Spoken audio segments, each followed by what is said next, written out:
राजा तोहारो रहनिया काल्हे से करताड़ जीत हो, काल्हे से करताड़ जीत हो।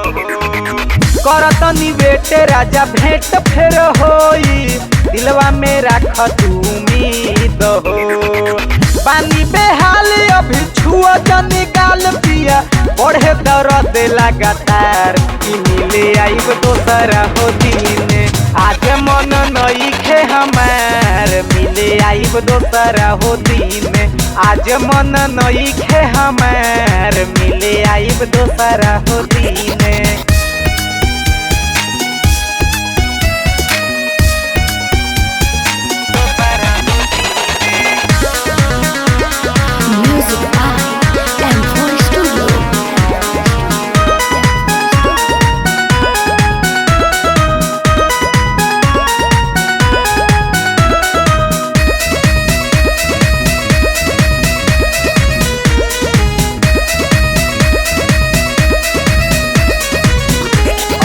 घर से लुका के सभे सूतल बा खा के।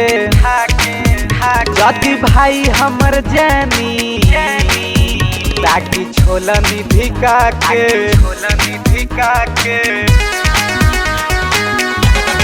ए जी घर से लुका के सभे सूतल बा खा के। यदि भाई हमर जानी ताकि छोलनी धिका के।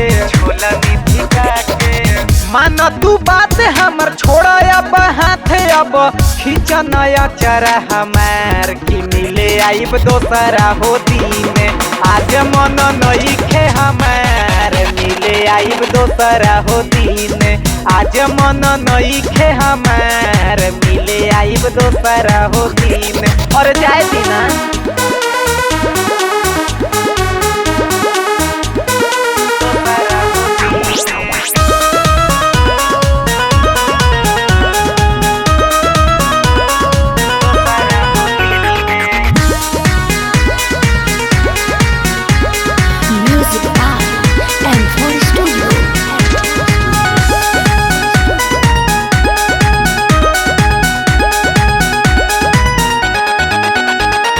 बड़ा उतपाती हमके सीनावा से साटी। अब जाए दन घरे हके बनहल तू गाती।